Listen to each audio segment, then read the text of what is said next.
Media friends, সবাইকে ধন্যবাদ এবং স্বাগতম আজকের এই সাংবাদিক বৈঠকে। যে দুটো বিষয় আজকে আপনাদেরকে আমরা অবগত করতে চাইব আজকে এই সাংবাদিক বৈঠকের মাধ্যমে,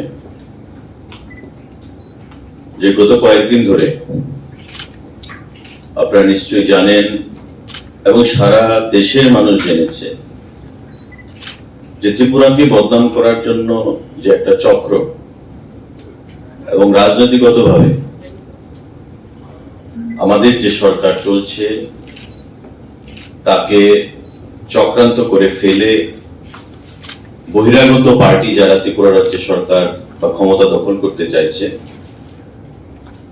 তাদের একটা চক্রান্ত আজকে কয়েকদিন ধরেই সারা ভারতবর্ষে মানুষ জেনে গেছে এবং কিছু কিছু ঘটনা যেগুলো আমরা আগেও বলেছি আজকেও বলছি যে সেগুলো ত্রিপুরাকে বদনাম করার জন্য, ছোট্ট রাজ্য আমাদের, এখানে জাতি উপজাতি সংখ্যালঘু হিন্দু মুসলমান প্রত্যেকের মধ্যে যে একটা ঐক্য, সে ঐক্যকে বাতাবরণকে নষ্ট করার জন্য একটা চক্রান্ত উঠে পড়ে লেগেছে।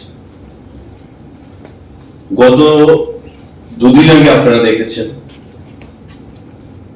যে মহারাষ্ট্রের অমরাবতীতে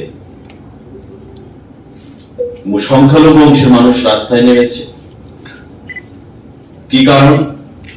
তারা প্রোটেস্ট করছে যে ত্রিপুরাতে নাকি দাঙ্গা চলছে, ত্রিপুরার সংখ্যালঘুদের উপর নাকি অত্যাচার চলছে, খুন হচ্ছে এবং সেখানে মসজিদে নাকি আগুন লাগানো হচ্ছে।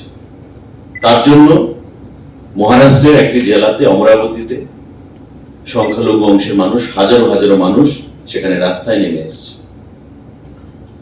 আমরা বলেছি, আমাদের মাননীয় মুখ্যমন্ত্রী বলেছেন এবং আমাদের উপমুখ্যমন্ত্রী সাংবাদিক